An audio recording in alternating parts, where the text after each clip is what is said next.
जीवित पुत्रिका का व्रत माताएं अपने बच्चों की रक्षा के लिए और उनके सुखद भविष्य की कामना के लिए निर्जल व्रत रखती हैं। यह व्रत बहुत ही कठिन माना जाता है और इस व्रत के नियमों का पालन पूरे 3 दिन तक किया जाता है। जीमूत वाहन के नाम पर भी जीवित पुत्रिका का व्रत नाम पड़ा है।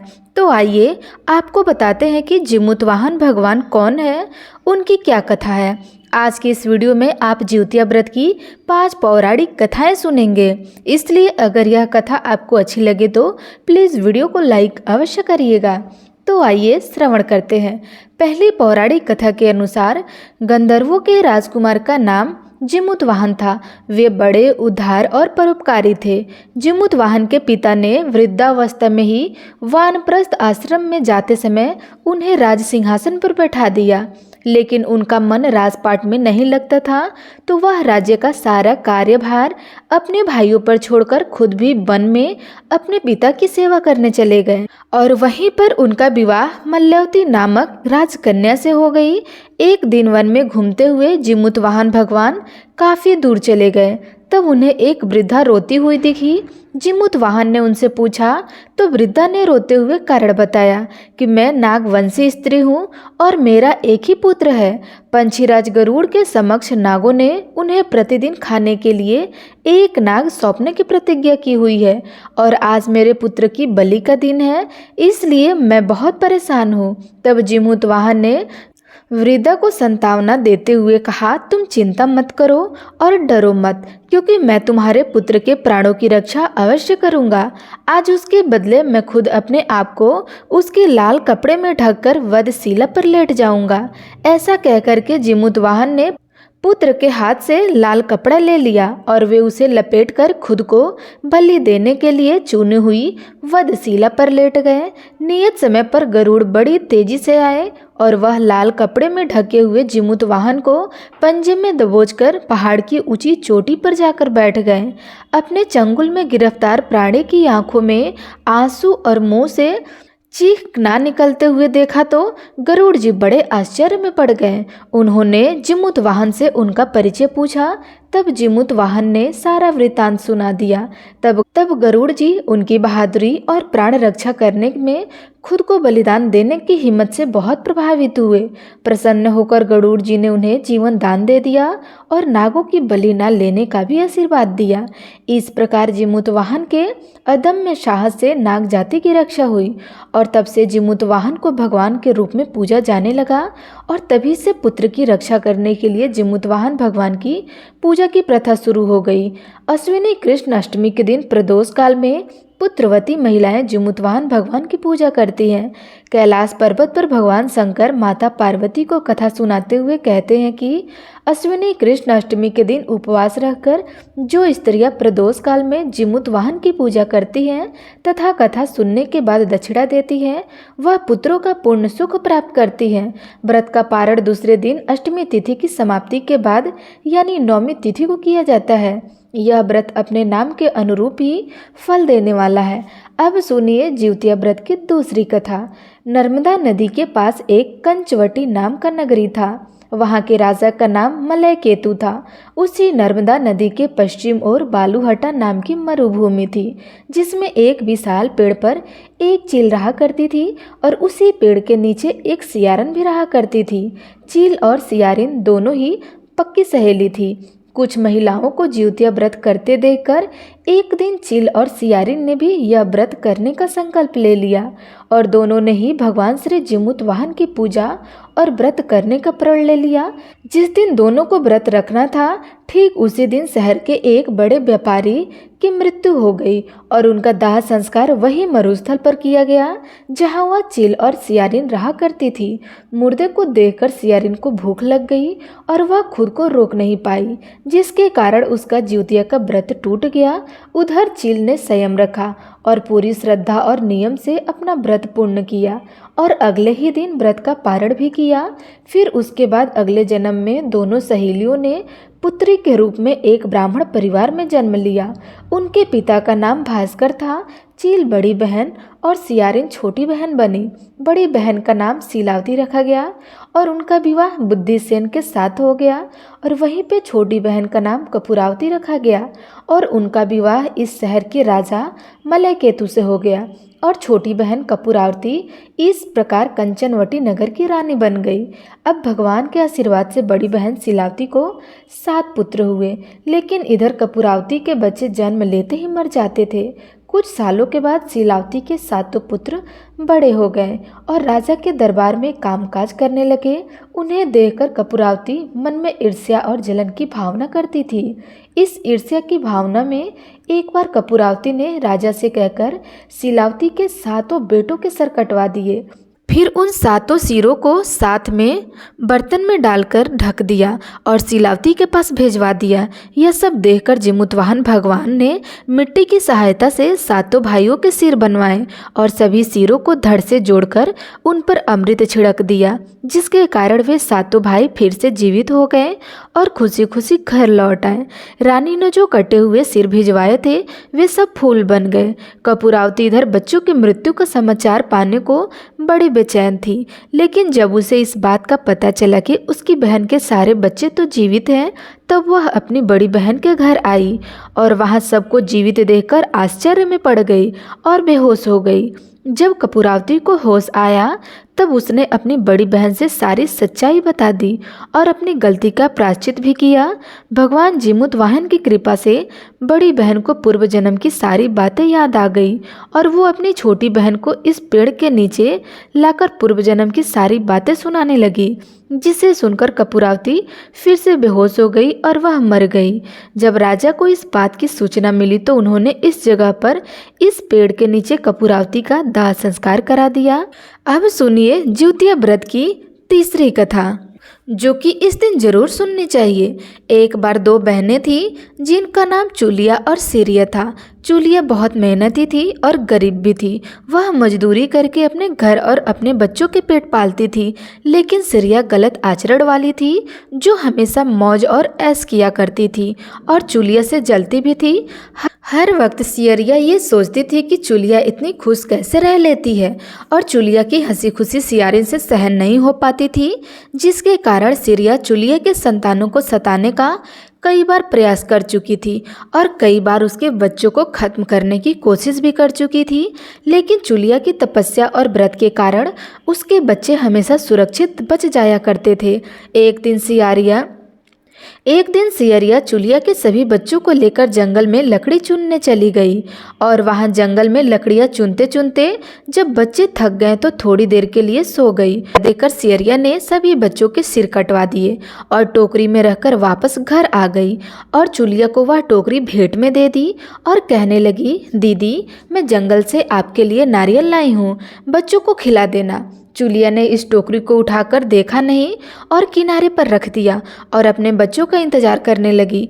जब शाम से रात हो गई और बच्चे वापस नहीं आए तब बहुत परेशान हुई और बहुत ही करुणा स्वर में जोर जोर से रोने लग गई।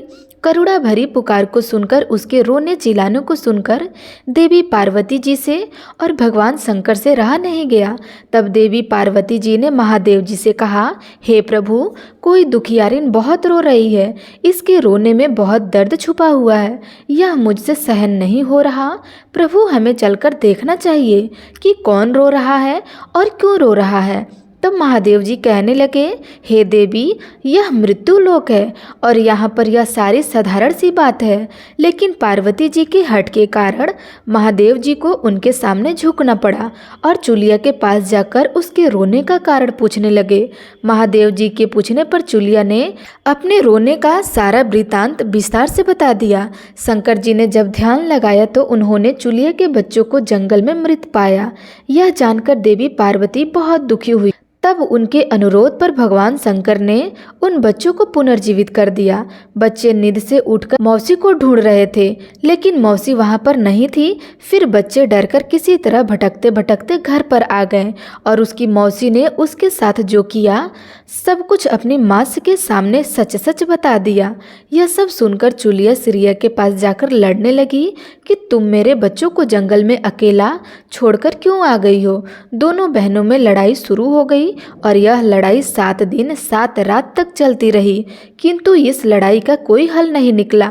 जिसके बाद दोनों ने उस जंगल में तपस्वी को घटना सुनाई। घटना को सुनने के बाद तपस्वी ने दोनों को आदेश दिया कि तुम दोनों जाकर पास में खेल रहे बच्चों को बाल से पकड़कर घसीटते हुए मेरे पास लेकर आओ। इसके बाद मैं निर्णय करूँगा। चुलिया बच्चों की माँ थी, उससे बच्चों की पीड़ा देखी नहीं जा सकी। उसने महात्मा के वचनों का पालन नहीं किया। उधर सिरिया दौड़ती हुई गई और खेलते हुए बच्चों को बाल से पकड़कर खींच कर ले आई। जिसके बाद तपस्वी ने सियारिन को यह श्राप दिया कि हर जन्म में इसी प्रकार तू सदैव जलती रहेगी और दुख होती रहेगी। जो महिलाएं किसी बच्चों की पीड़ा और माँ की ममता को नहीं जानती, वह जीवन भर धरती पर दुख भोगने के अलावा और कुछ नहीं कर पाती। प्रिय श्रोताओं, अब सुनिए जिउतिया व्रत की चौथी कथा। 2 बहनें थीं, जिनमें एक नाम सुखिया और दूसरा नाम दुखिया था। दोनों का भाग्य उनके नाम के जैसा ही था। दुखिया बहुत गरीब थी और हमेशा दुखी रहती थी। सुखिया बहुत अमीर थी और वे बड़े सुख से रहती थी। दोनों एक ही गांव में रहा करती थी। दुखिया सुखिया के घर काम करती थी, साफ सफाई करती थी, खाना बनाती थी और जो वहाँ बच जाता वो खाना सुखिया दुखिया को दे दिया करती थी। इस तरह दुखिया का घर चलता था। समय बीतता गया, दोनों के बच्चे हुए। सुखिया को 2 बेटे और दुखिया के भी 2 बेटे हुए। अब जब जिउतिया का व्रत आया तो दोनों बहनें जिउतिया का व्रत रखने लगी। दुखिया सुखिया के घर में काम किया करती थी। व्रत के दिन दुखिया ने सुखिया के घर में जो चावल फटका, उससे जो खुरदी निकली या भूसा निकला, उसे तो उसने अपने लिए रख लिया और साफ चावल सुखिया को दे दिया। फिर साग को चुना, पत्तियों को डंठल से अलग किया, बढ़िया वाला साग सुखिया के लिए रख दिया और जो डंठल था वो अपने लिए रख लिया। अब दुखिया ने सुखिया के घर का सारा खाना बना दिया और अपने घर चावल की खुरदी और साग की डंठल लेकर चली आई बनाने के लिए। खुरदी का चावल और साग की डंठल बनाकर वह खाना उसने अपने बच्चों को खिलाया और खुद भी खाया। उसके बाद दुखिया सोने चली गई। आधी रात में एक बुढ़िया औरत उसके घर पर आकर दरवाजा खटखटाने लगी तो दुखिया ने पूछा, कौन है? तब बूढ़ी माई ने कहा, बेटा मैं हूँ, दरवाजा खोलो। दुखिया ने उठकर दरवाजा खोला और पूछा कि अम्मा आपको क्या चाहिए? इतनी रात में आप यहाँ किस लिए आई हैं? तब बुढ़िया माई कहने लगी, बेटा मुझे बहुत जोर से भूख लगी है, कुछ खाने को है तो दे दो। दुखिया उसे घर के अंदर ले गई और कहने लगी, माँ जी हम लोग बहुत गरीब है, आज मैंने खुरदी का चावल और साग का डंठल बनाया है, क्या आप खाएंगी? तो बुढ़िया माई कहने लगी, हाँ हाँ क्यों नहीं खाऊंगी, मुझे तो बहुत जोर से भूख लगी है, मैं वही खा लूँगी। तब दुखिया घर के अंदर गई और खुरदी का चावल और डंठल का साग लेकर बुढ़िया माई को खाने को दे दिया। बुढ़िया माई ने खाना खाने के बाद कहा कि मुझे अच्छे से कुछ दिखाई नहीं देता, बेटी इतनी रात के अंधेरे में मैं अपने घर भला कैसे जाऊंगी? तो दुखिया कहने लगी, माँ जी कोई बात नहीं, आज आप रात यहीं सो जाइए, सुबह अपने घर चली जाना। तो बुढ़िया माई दुखिया के घर में ही सो गई। फिर थोड़ी देर बाद उठकर बुढ़िया माई बोली, बेटा मुझे पैखाना जाना है, कहाँ जाऊँ? तो दुखिया कहने लगी, माँ जी मेरे घर में तो बाथरूम नहीं है, इसलिए आप उधर कोने में ही कर लीजिए। अब बुढ़िया माई ने पूछा कि बेटा भड़भड़ करे या छरछर करे? नींद में थी, वह कहने लगी, माँ जी भड़भड़ कर दीजिए, मैं सुबह साफ कर दूंगी। फिर थोड़ी देर के बाद बुढ़िया माई फिर पूछने लगी कि बेटा अब बताओ मैं अपने हाथ कहाँ साफ करूँ? तो दुखिया कहने लगी, माँ जी आप मेरे सर पर अपने हाथ को साफ कर लीजिए। उधर जब सवेरा हुआ तो दुखिया को यह देखकर सब कुछ एक सपने जैसे लगने लगा। उसे लगा कि शायद सोते समय मुझे कोई सपना आया होगा उसने इस बारे में कुछ और नहीं सोचा और नदी में नहाने के लिए चली गई। जब वह नदी में नहाने लगी और अपने माथे को धोने लगी तो उसके बालों से होते हुए जो पानी बहने लगा वह पानी सोने का बन गया। आसपास की सारी महिलाएं यह देखकर हैरान हो गई और कहने लगी, अरे तुम्हारे बालों से तो सोने का पानी गिर रहा है, क्या बात है। फिर तो दुखिया को रात की सारी बात याद आ गई और वे दौड़कर अपने घर की ओर भाग गई, यह सोचकर कि उसका घर तो बुढ़िया माई के पैखाने से गंदा हुआ होगा, पहले तो उसे साफ करना होगा। जब वो अपने घर गई तो देखा कि उसके घर के हर कोने में ढेर सारा सोना बिखरा पड़ा हुआ है। यह सब देखकर दुखिया बहुत खुश हो गई और सोचने लगी कि जिमुतवाहन बाबा अर्थात जिमुतवाहन भगवान की ही कृपा है, यह सब जो माता का रूप धारण करके मेरे घर आए हुए और मुझे इतना ज़्यादा आशीर्वाद देकर गए। इस तरह दुखिया अमीर हो गई और जब उसने सुखिया के घर जाकर काम करना बंद कर दिया, इधर दुखिया जब अपना व्रत पूर्ण करती है तो अपने पुत्र से कहने लगी कि जाओ मौसी के घर से तराजू लेकर आओ, यह नापने के लिए कि सोना कितना है। बच्चा खुशी खुशी से सुखिया मौसी के घर आया और तराजू मांगने लगा तो सुखिया ने पूछा, तराजू में तुम्हें क्या तौलना है। तो बच्चा बोला, मौसी मेरे घर में बहुत ढेर सारा सोना है। तब दुखिया कहने लगी, खाने के लिए तो तुम्हारे पास कुछ भी नहीं होता है और सोना नापोगे, झूठ बोलते हो। तो बच्चा कहने लगा, नहीं नहीं मौसी, मैं झूठ नहीं बोल रहा। तब सुखिया सोचने लगी, जब तराजू मांगा है तो कुछ न कुछ तो जरूर तौला होगा, इसलिए उसने तराजू के नीचे गोद लगा दिया, जो भी तौला जाएगा वह थोड़ा सा इसमें चिपक जाएगा। दुखिया इधर जब तराजू पर सोने तौलने लगी तो कुछ छोटे छोटे सोने के टुकड़े उस गोंद में चिपक गए। उधर जब बच्चा वह तराजू लौटाने वापस आया तो सुखिया ने तराजू को उलट पलट कर देखा तो उसे तराजू में सोना लगा हुआ मिला। सुखिया सोचने लगी कि उसके घर में जरूर कहीं से सोना आया होगा, इसलिए वो तो इतने दिनों से मेरे घर पे काम करने भी नहीं आ रही है। सुखिया उसके घर जाकर देखने लगी कि यह सोना कहाँ से आया है।